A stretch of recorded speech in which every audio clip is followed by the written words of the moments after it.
everybody, I think, has probably got an awareness of who I am. I started the OTTRED group really as a way to do exactly what we're going to be talking about on this call, as a way to create a community of individuals with shared interests.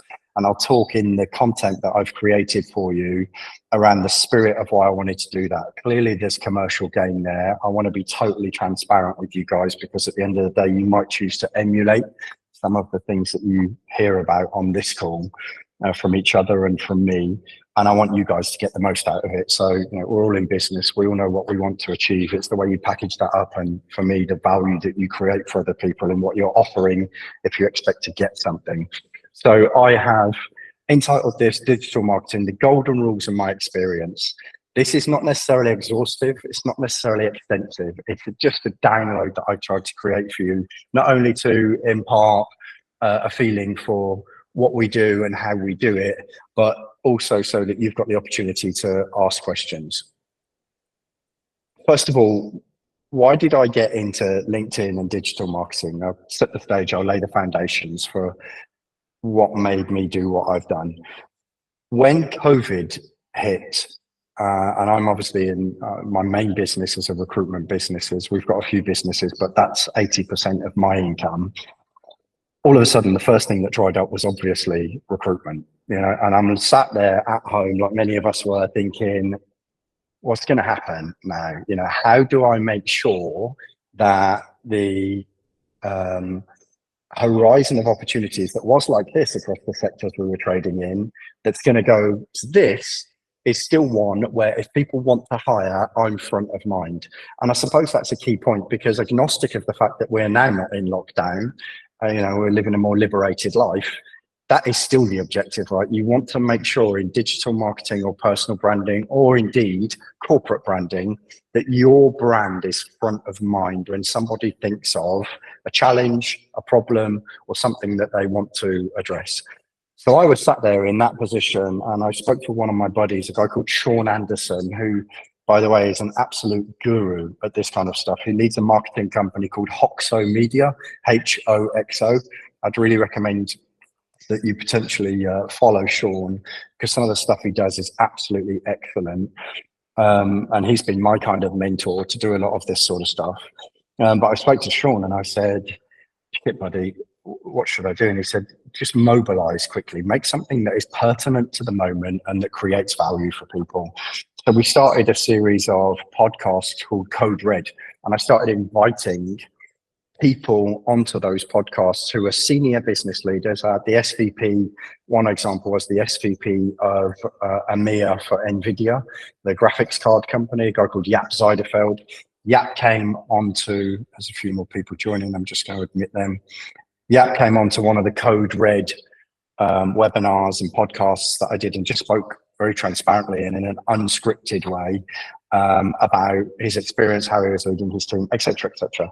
Anyway, I started to realize that it was really generating a gravity and a level of credibility through a number of different things that it was establishing. And the first one was building a brand. I realized that what it was actually doing for me was building a personal brand. I was becoming recognized in a space where actually I was developing proximity and intimacy to the people who I wanted to address. At that time, I was actually also doing a lot of business, we still do, with Cinemedia and with VizRT in the kind of broadcasting space. Everything else dried up apart from broadcasting and OTT. So I decided I'm going to niche down on OTT. This is a sector that is still active, it's still economically viable, and it's generating a trajectory of growth where actually this could see me through COVID. So that's when I decided to build a brand, the one that we all know now, called OTTRED, the OTT talent economy.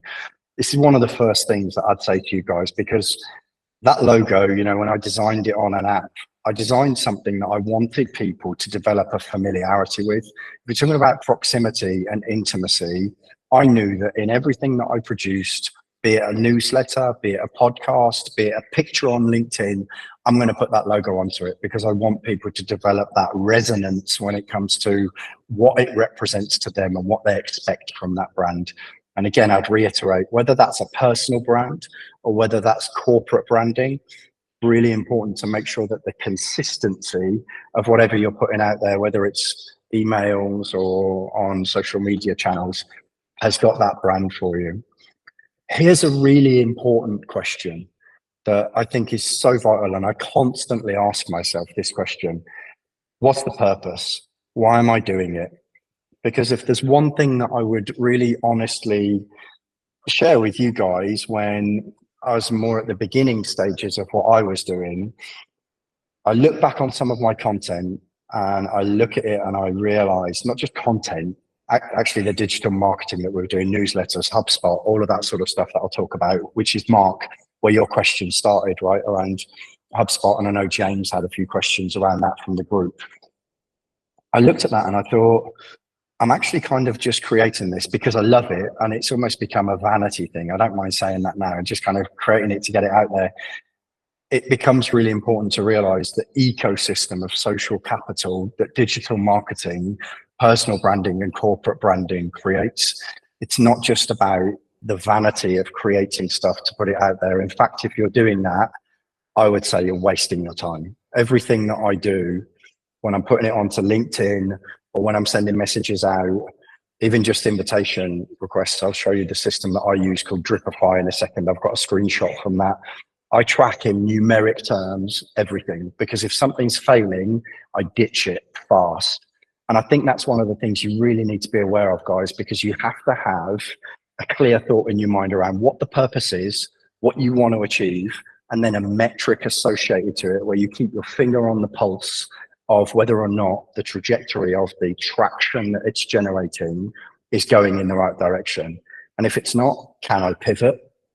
And if it is, great, propagate that and emulate that, do more of it, because there's something about the DNA of whatever that thing is that's resonating with your target audience.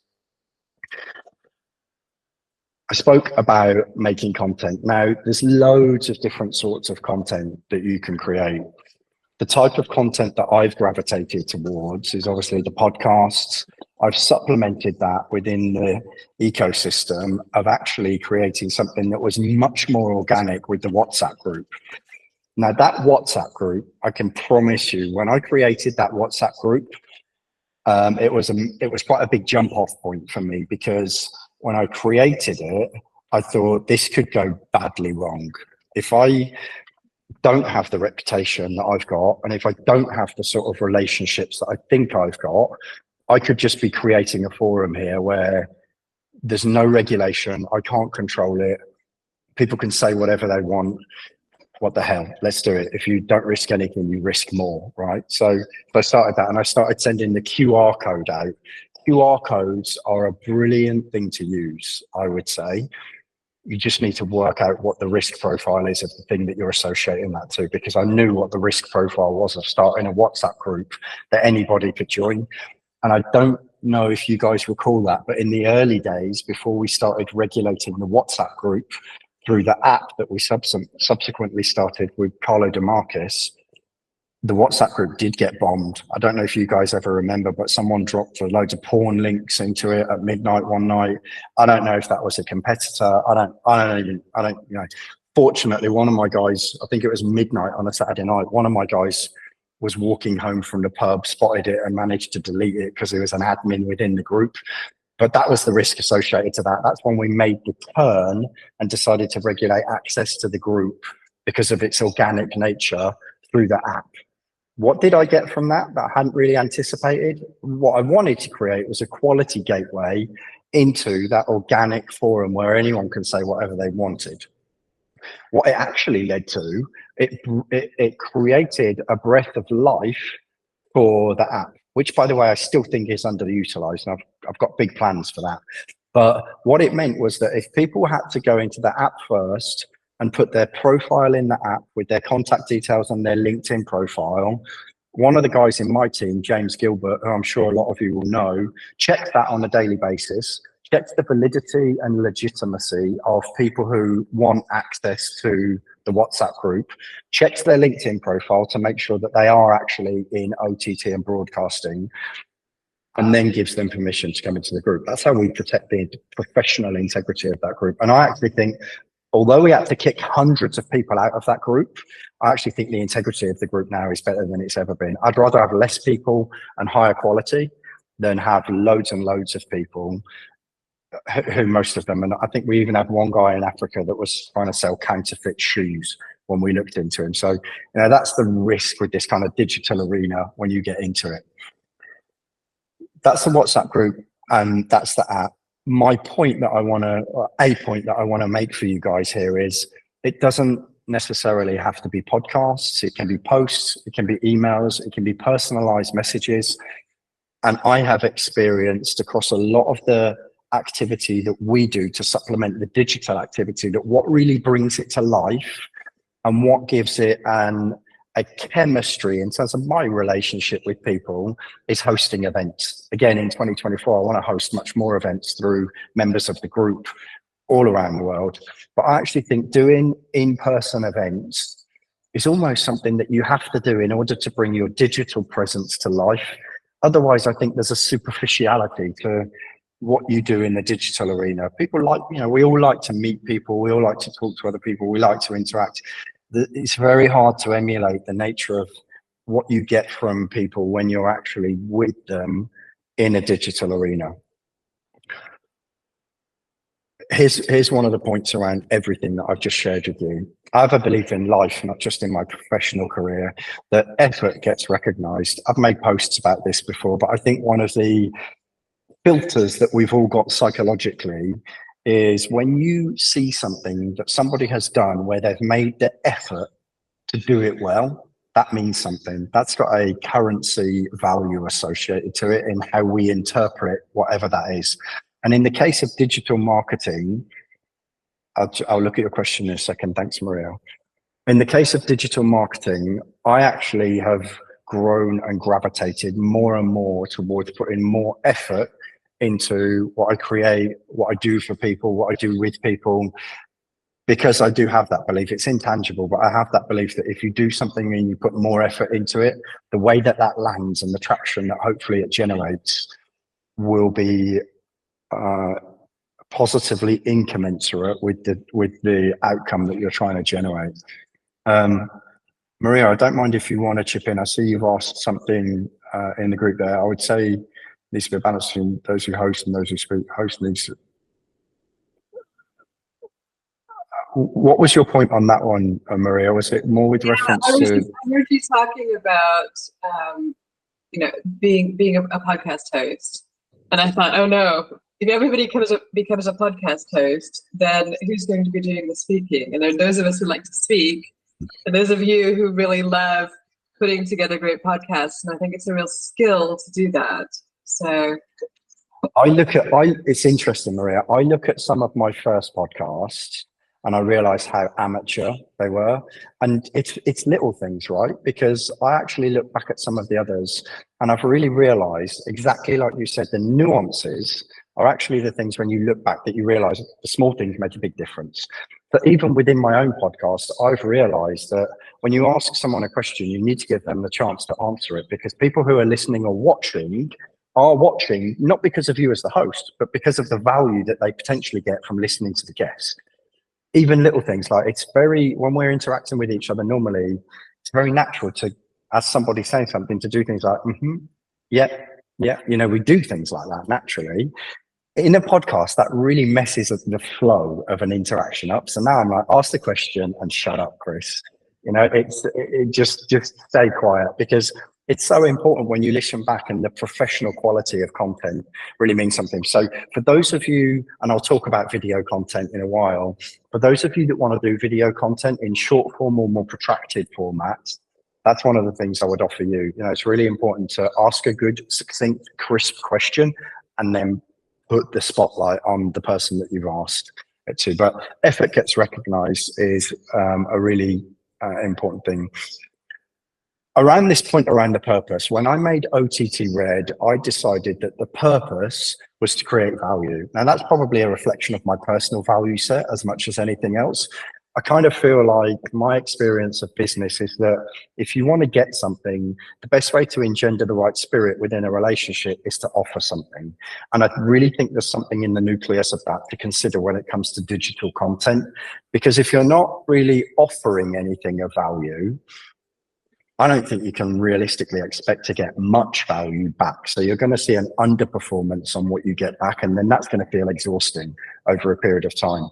When I talk about value and what that constitutes, I think it's really important to make sure that you're thinking about things that your audience want to hear about, want to talk about, and that are pertinent to them at that moment and more generically, and comment and make a content around that. I see a lot of digital marketing, especially when companies and people start out doing it, where they're just talking about themselves. I did it. You know, I was just talking about red hole, red hole, red hole, red hole. It's like, yeah, we've heard it. We get it. We know it. Thanks. You need to develop a momentum around the relationship, and people buy into that momentum and will go along with it, I think, when they're able to take something from it. And back to an original point, when they feel like you're making the effort to be empathetic around what resonates with them. So for me, the nucleus always and will remain of OTTRED, how am I creating value for the market that I want to trade with? How do I earn my way onto the pitch? Because unless I'm doing that, why should they take me seriously? And actually, at a more personal level, I've found that that's been my education when it comes to OTT and broadcasting, through pushing myself to realize what those topics are strategically, operationally, tactically. You know, it's a really important thing to consider. So that's more around content. So once you've got the content, you need to go into marketing mode. Now, I think this is probably James and Mark, to come back to the origination of why we're doing this session today. You know, what is the marketing behind it? How do you do that? So how are you going to try and make sure that your content gets the right audience? Here's the second rule that I'd offer you. Make the effort to ensure you or your company have got the following and maintain the following. Who are you targeting that at? Now, even if you start at zero, there are ways to start to foster and propagate the type of following that you want. Again, I'll talk about this more in some of the future content, the later on content that I've got for you.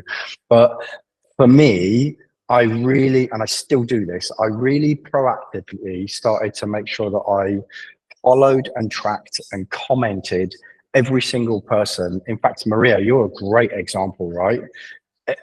If you don't mind me talking about how you and I created the great relationship that we've got, right? You were, you know, somebody living in a different part of the world. I saw your TED talk and I was like, wow, this is someone who's really got an amazing amounts to say. And I want to represent this person. That woman, forgive me for saying this, Maria, is a product that's a Rolls Royce product, and that's what I want to sell. So, you know, when I eventually managed to get Maria's attention and said, look, please just talk to me. I want to represent you. I hope I can do good things for your career. You know, and I understood Maria. Then I was able to actually drive some, not public marketing, but under the radar marketing to organizations that I thought would appreciate the product that I'd identified in my kind of broker role in proactively representing a high potential individual. So, and I knew that I had that because of the following that I fostered on LinkedIn and the way that I was tracking everybody. I spent a ridiculous amount of time tracking, liking, commenting. And that's an important thing to do as well, guys, because the more you do that, the more the LinkedIn algorithm will do the heavy lifting for you. The amount of time and money that LinkedIn invests in, not manually, but automatically tracking what you do, who you do it with, how frequently you do it, what their sector is, the more it will push your content towards them and the more it will elevate your profile. So digital marketing is not just about what you do consciously, it's also about realizing how frequently and actively you do that. The algorithms that you're utilizing, be that TikTok, Instagram, predominantly LinkedIn, I think in a professional context, it will do more and more of the heavy lifting for you. But make sure you've got the following and make sure you maintain that following. Quick question for you guys. How many of you know how many followers you have or how many your company has? Because I'm always surprised. The reason that I ask that question is not so much in a personal context, but if you think of the effort that companies make to start their LinkedIn profile, I'm always amazed at how underutilized that is, especially some of the medium to large size entities.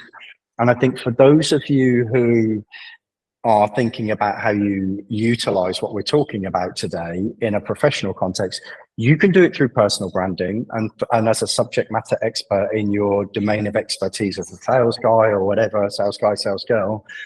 I'd absolutely advocate that. I am the personification of that.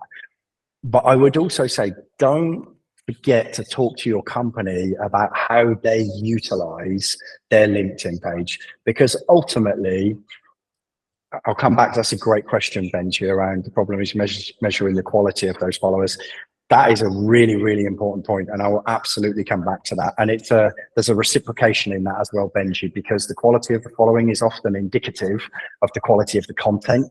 How much people interact with you is often indicative of how much effort you make to give them a compelling reason to interact with you. So there's a balance within the answer to that equation. But a key point for you here, guys, is your personal LinkedIn and how you use that for digital marketing, or HubSpot, or some of the other systems I'll talk to you about in a second. It's really important to try and make sure that you're helping your company to achieve some of those things as well. And there's actually some easier ways that companies can do that, mostly because of the other LinkedIn platforms that they can have access to. So the process of creating content is important, but not just creating it, planning it.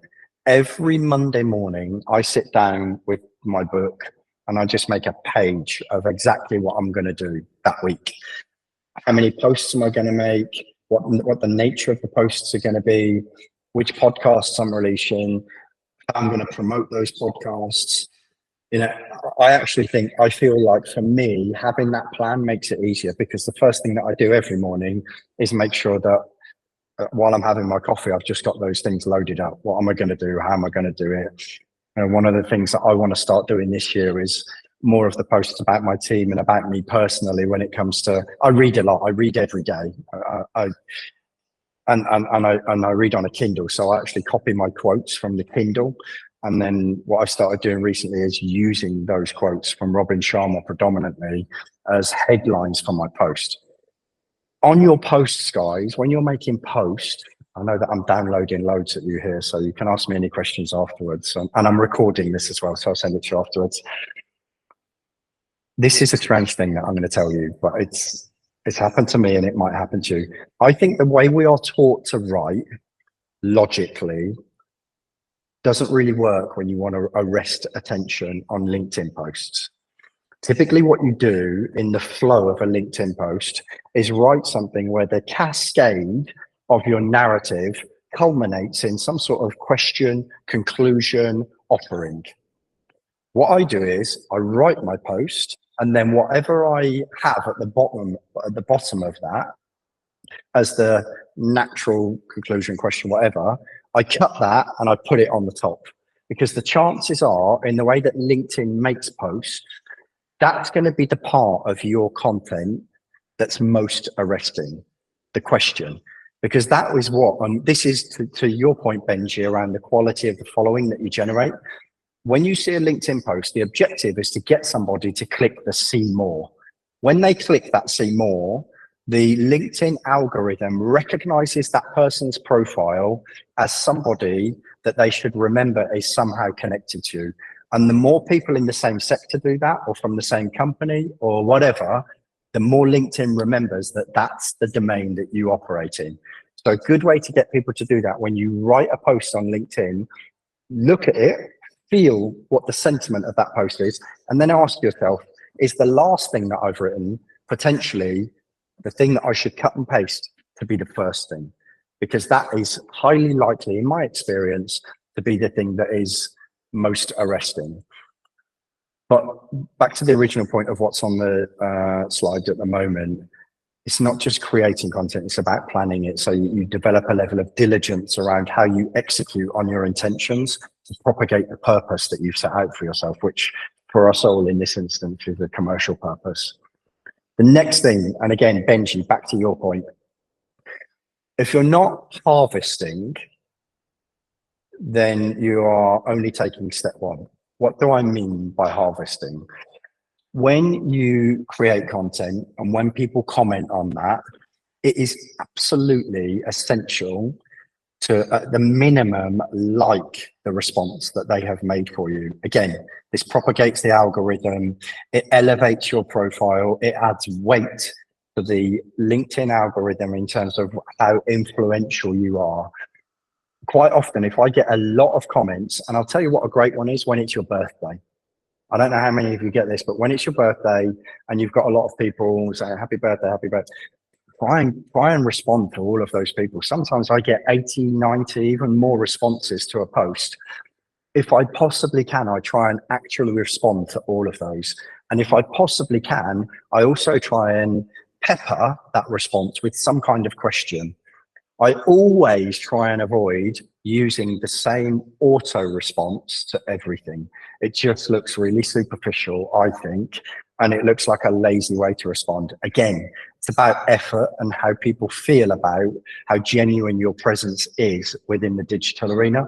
And if somebody sees that they've put a comment on where 50 other people have put a comment on, but you've taken the time to respond to that post personally and even ask them a question, if you know that person, you can ask them a question that will resonate with them personally.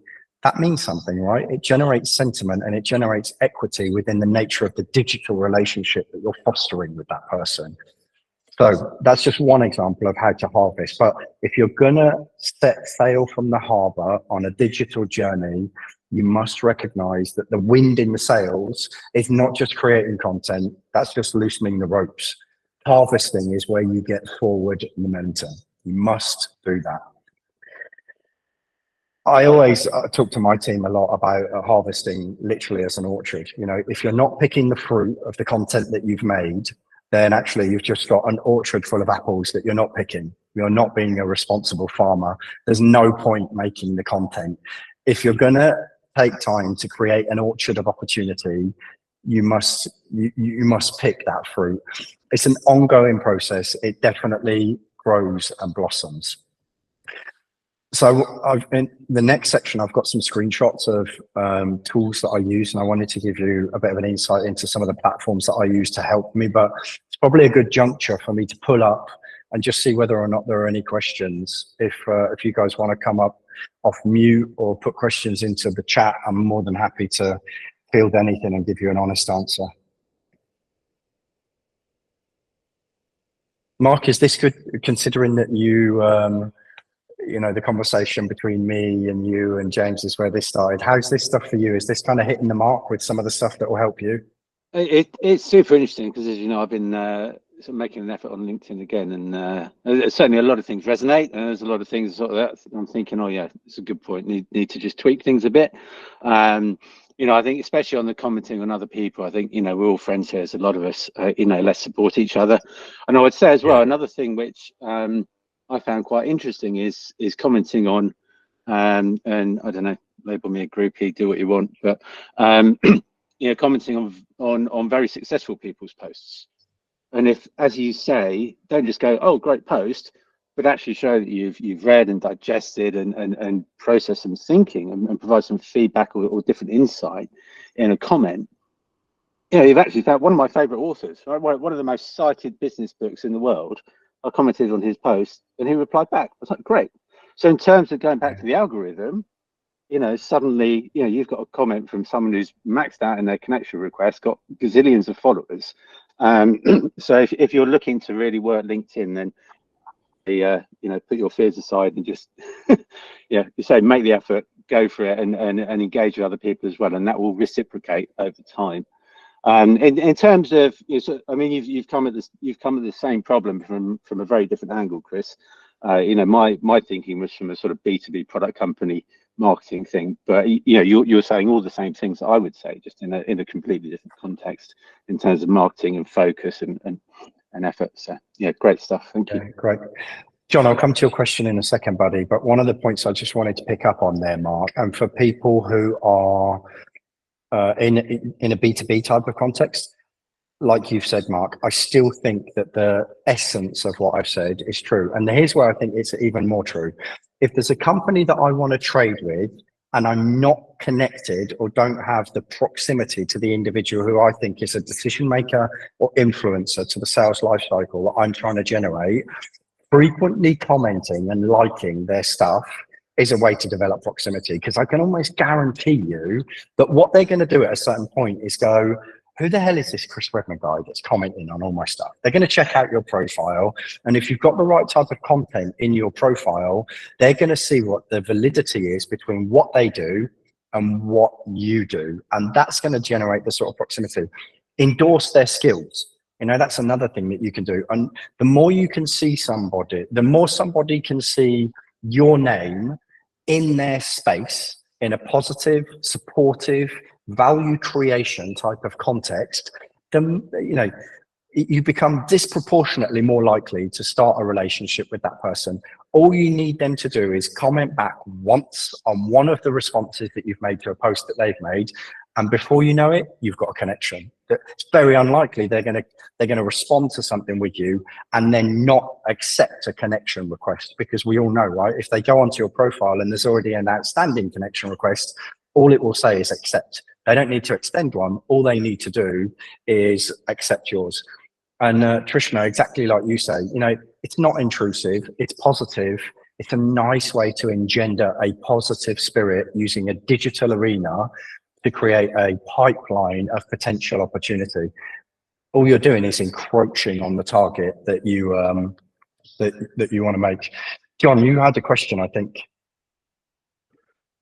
You've kind of just half answered it, which is exactly that. It's just that it was just some feedback on how you build that proximity, which I think what the answer you gave is absolutely brilliant. I therefore have another sort of follow-on question to that. If you're wanting to kind of build proximity with a particular prospect, and they accept your LinkedIn request, do you have any guidance on what that first? I mean, certainly, probably the answer is don't completely ignore it. But equally, how do you avoid being overly pushy? Does that make sense? So that first, thanks for connecting. 100%. Yeah. Yeah, absolutely. So there's two things that I'd offer you on that. Number one is, maybe three. Number one, I think it's really important to be yourself. I don't know what you guys think, but I get dozens as a business owner and a CEO. I get dozens of emails every day where I listen and I feel the tone of voice that I'm receiving, and it kind of puts me off, because I'm like, this is just corporate crap. You know, I'm not getting a person here. I'm just getting spam. You know, that's what I'm getting. I'm getting spam. And I think that, look, don't get me wrong, I don't think there's anything wrong in creating a response that you copy paste potentially multiple times, John. But I think the feeling that engenders for the person receiving it needs to be one that further propagates that feeling of intimacy and proximity. They need to hear and feel your tone of voice, because that creates credibility and it creates a feeling that this person's genuine. Another way, the second point around it is that generally when I'm headhunting, and Maria, I may have done this with you, so you can say whether or not this was effective. We've got our own platform that I invested in to create called redhaltvideo.net, but redhaltvideo.net only does the same things that a system that I'm about to recommend for you. So I'd write this down, guys. Yeah, absolutely, Maria. Evan is amazing at being authentic. Yeah, Evan Shapiro's good at generating tone of voice, was Maria's point. Evan is going to be a guest within the next couple of weeks on the current series of the OTTRED Spotlight podcast. And I'll tell you what I think Evan's got before I come back to the point about redhaltvideo.net. And it's something that a lot of us need to get out of our comfort zone to find. But when you find it and you see the traction related to making the effort, that's when you'll want to do it more. Is conviction and confidence. I'm not necessarily saying that you have to be, we all see these people on LinkedIn that are pretty negative. I don't really like toxicity. It's not part of the way I like to live my life. But there are a lot of contentious people on LinkedIn, and that's how they generate attention. I don't buy into it. I don't like people like that in my space digitally or personally. But I think that if you find your own tone of voice and you're able to create that, it's a really important way of people feeling that they know who you are. The redhaltvideo.net thing, there's a platform called Vidyard. Check it out, please, guys. Vidyard, Vidyard. What it allows you to do is create short form videos of yourself. There's a free version. You can create a video. Benji's used it. So before we invested in making redhaltvideo.net, we used to use Vidyard.net. I think for $400 a year, you can personalize the platform, which is quite a cool thing to do. And you can put action buttons on it as well. So you record a video of yourself. Hey, John, I'd really like to grab 5 minutes of your time, if possible. I've looked at the pedigree of your profile and it looks like there's similarities in what you do and my domain of interest. If you want to grab a Zoom offie with me one morning at the start of your day, I'd love to do that with you as well. There's an action button at the bottom of this video. It will send me a notice that you've got a shared interest in potentially investing some time mutually. You know, that 30 seconds of clip, what Vidyard will allow you to do, it will make it into a URL and you can embed that URL into your response message. So John, to come back to your question, I always think that when you go back to someone initially and you're still kind of feeling what the relationship could be, I keep it nice and short and personal. Disarming, I suppose, would be the spirit that I'm trying to describe. And I say, you know, John, thanks for accepting my connection request. Really love the posts that you've been making over the last couple of weeks. This one really resonated with me. I've made a personal video for you below. Simply click this link. You know, and there's a short video of why I'd like to talk to you. Create a compelling reason for them to click the link. You know, and when they do that, what happens is, number one, they've actually taken 2 steps because now you're communicating with them and they've seen your face and they've seen your body language and they've heard your voice literally. So I think Vidyard is a really valuable thing to do from that perspective. But the other thing that it does from a digital perspective is Vidyard will send you immediately a notification that that person has watched your video. And when you know that they've watched your video, you know that they are online. One of my policies with Vidyard when we were using it and redhaltvideo.net is when we see that somebody, it sends like a pop out, you know, Jonathan Rigby's just watched your video. I know, John, as soon as you've watched that video, you're online. So I'm going to be trying to SMS you. I'm going to be trying to reach out to you. I'm going to be liking one of your posts just so I can try and embrace that moment as one where I know you're interested in me. You've just watched my video. And actually, Jean-Francois, who I think is on this call, Jean, I remember we had an interaction when you were SVP of Sales and Marketing at Cinemedia, where I was at a soft play with my kids. And I got a notification that you had just watched one of my videos, and I immediately sent you a WhatsApp and I was like, hey buddy, how you doing? Your response, which is everyone's response, was, wow, I've just watched your video, Chris. That's so weird, which is the natural response, right? That's what people are always going to say, but that's exactly what I want them to say, because then we've got a real interaction going on. But that's one example of how utilizing tools like Vidyard, once you've taken the step to leave the harbor and, you know, propagate the journey that you want to be on via something on LinkedIn, allows a next level of granularity in the types of tools that you can use to generate even more momentum with that person. The next thing that I want to show you is an insight into a platform that I use that takes things to another level. What I've been talking to you guys about is stuff that you can do. Now, this is a system called Dripify. Right, Dripify is a platform that where you can pre-configure sequences that will do whatever you want them to do in an automated way. I'm actually a massive believer in automation. I'm not quite sure about bots, but this year I'm really looking more into automation for how they can do a lot of the heavy lifting associated with this stuff.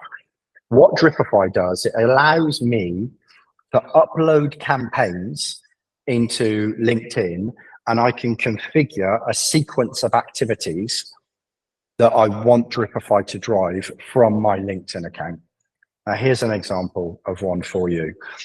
This is a sequence that I put together. It's quite small, so I actually can't see it, guys. You can probably see it better than I can.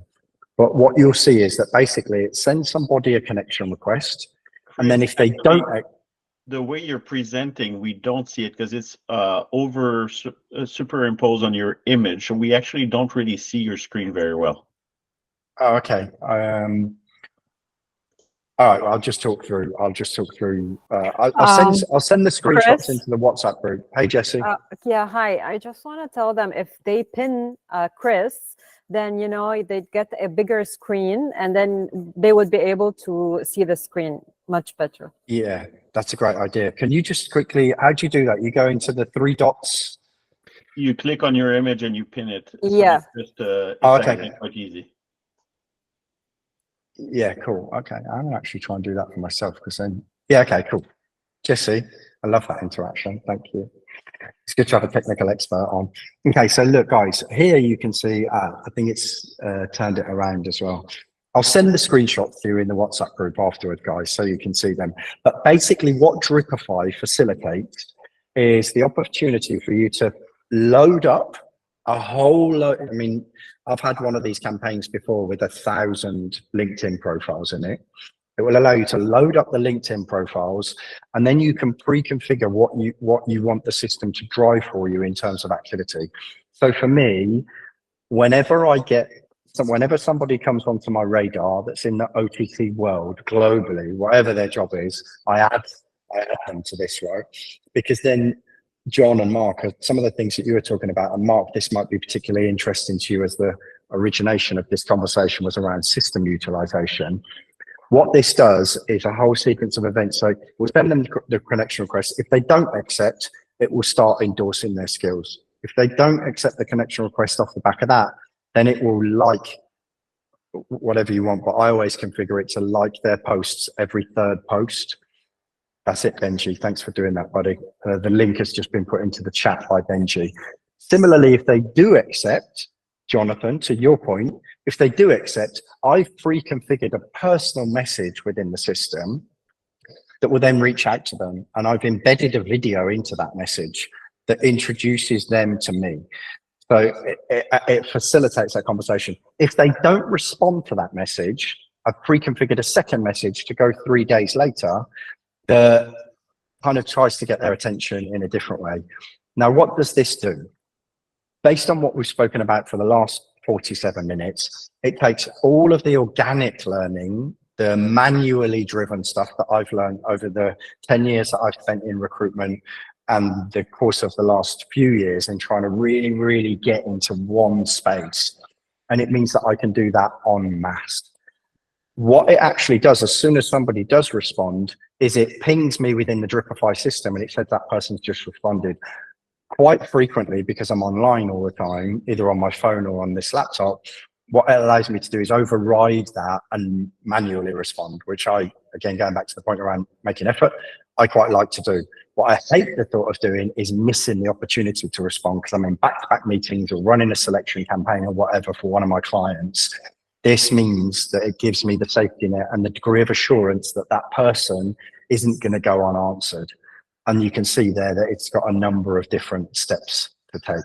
So you can do all of that organically, and I've spent years and years doing that, and I actually still do that.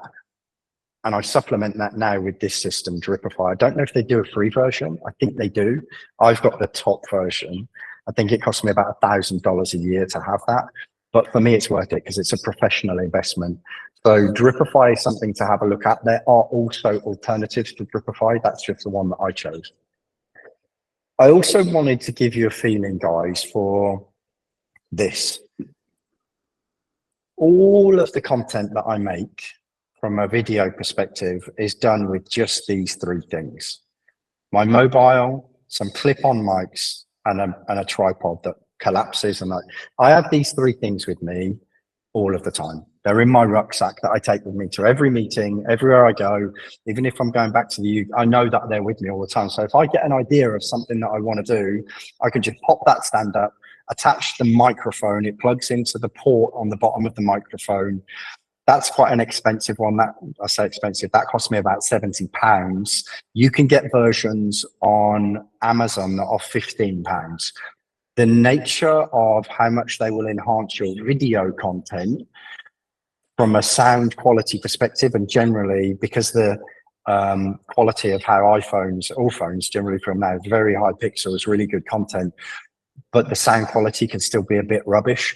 If you use a clip-on mic, it would just mean that how comprehensive the quality of the entire package is worth it. So it's super easy to do that. If you've got the appetite or you want to start exploring doing that, I would do it.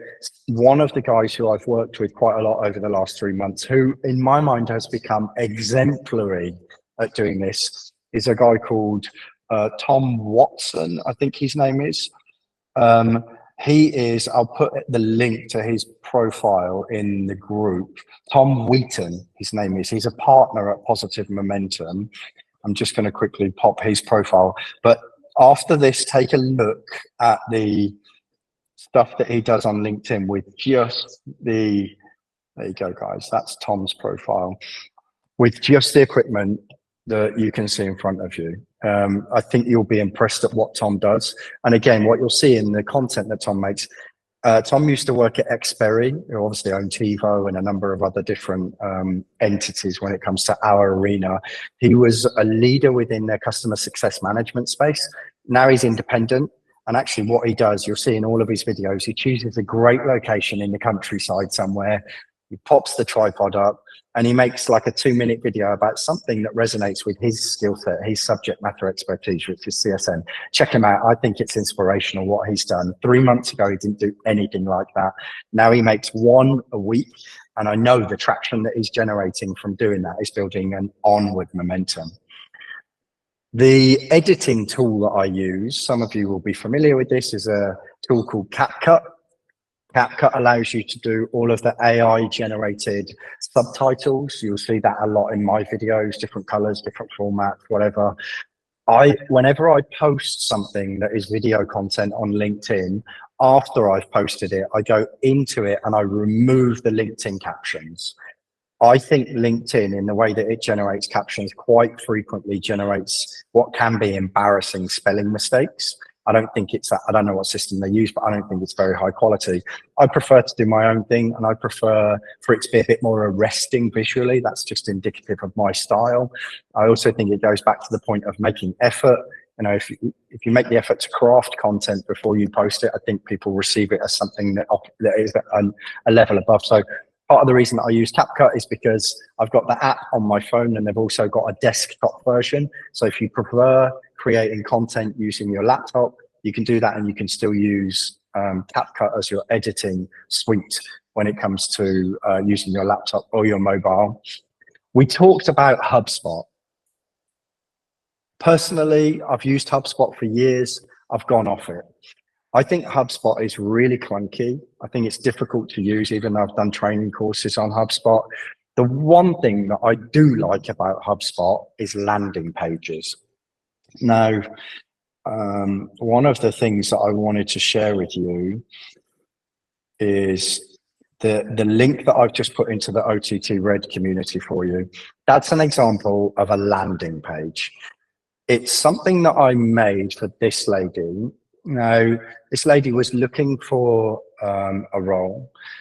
I was proactively trying to help her, and I was obviously specifically targeting organizations where I thought her skill set might bring value based on whatever the evaluation metric was that had led me to believe that that was a valid approach. But similarly, I think it's incumbent when someone trusts you with their profile to do a really high quality job of promoting that online.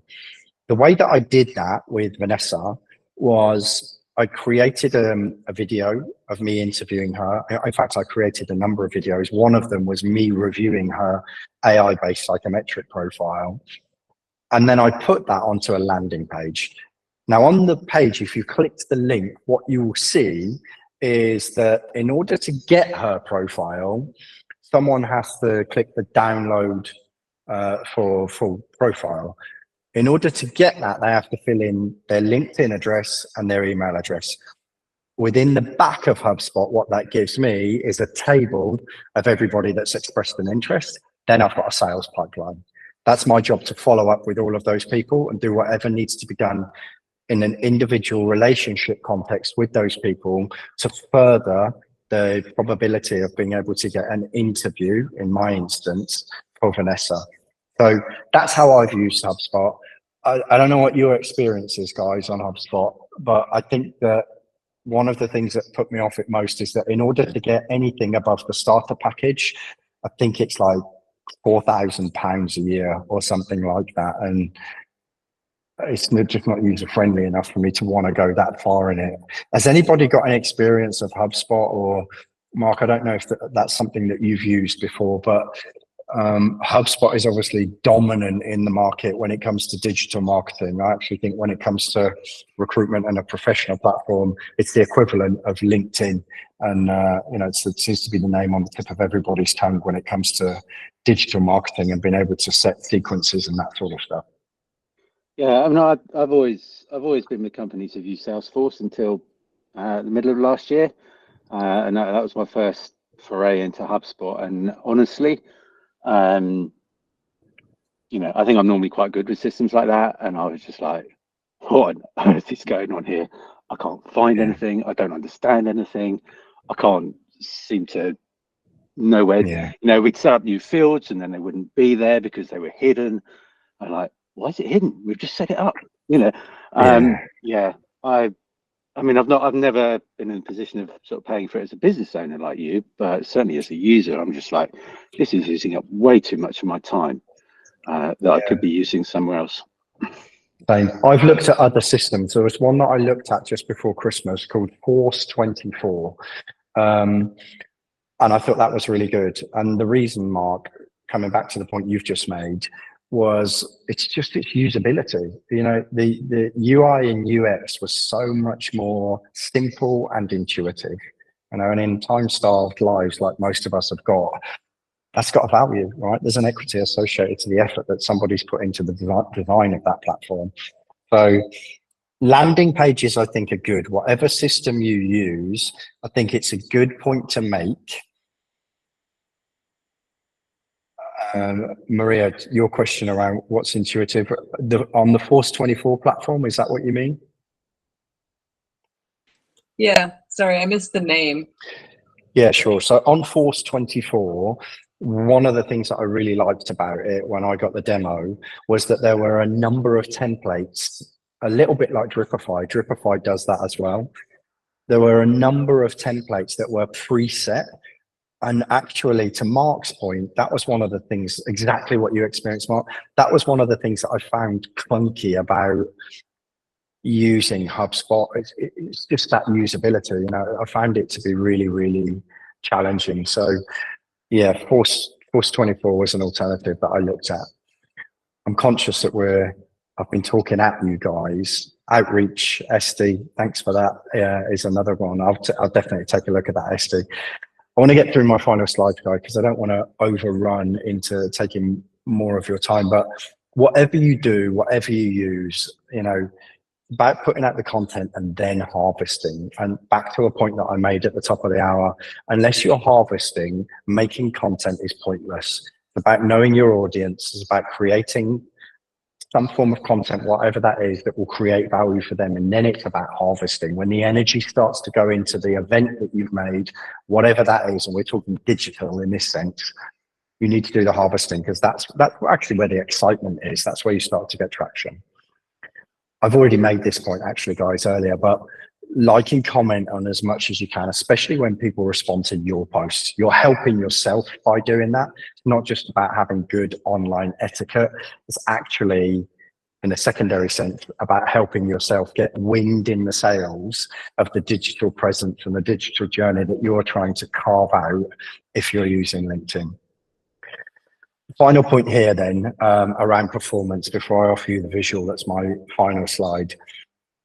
You have to have a feeling for how well each one of your initiatives is doing. And the thing that I love about the digital arena is that you can't break it, right? It's organic. Although we're all present in a digital sense, whatever you do, you're learning, you're progressing, you're getting better, as long as you're paying attention to at least some of the things we've spoken about over the course of the last hour. If you're not learning, then your content and the traction isn't going to get better. But I would say stick at it, be consistent, be regular. The more you do those things, the more LinkedIn, if that's your chosen predominant platform, is going to help you to help yourself. And this is my summary, guys, in terms of what I would offer you in terms of the 4 things that matter. When it comes to digital marketing, purpose, audience, process, and performance are the 4 categories of things that I think really matter. Whatever you're doing, even if you're setting out your personal or corporate strategy for the whole of 2024, those 4 components of an effective strategy are equally as valid in that context as they are if you're setting out your strategy for the rest of the week. What purpose have I got? What audience am I aiming at? What process am I going to use? And the subcomponent of that, I would say, is systems that you want to use if you want to supplement your activity there with automation. And then performance. What am I expecting to achieve here? So that you can measure whether or not it's going in the right direction, and you're not just constantly throwing your effort coins into a well that's not going to yield any return for you. That's it, guys. I'm afraid that's all I've got to offer you. I really hope that was useful. That's my experience. It's been an interesting activity to try and condense it for you. And if there is anything that you would like me to do, there's loads more stuff that I could tell you, but it's not long enough, particularly when it comes to LinkedIn Lives, for example, the way LinkedIn Live, the way you can target invitations towards people using LinkedIn Live if you want to get more into that sort of content. But it's a pleasure really to be able to do this for you guys. Seeing the OTTRED community blossom to create this sort of stuff is a pleasure, and I hope it's helped you. Great. Thanks, Chris. Thanks for setting this up. Thanks. My pleasure. Take care, guys. Enjoy Thank the you rest very of your much. week. You too. Hey, Thanks. Benji. Good to see you. Bye. Bye, David. Bye. Thanks, Esther. Thanks.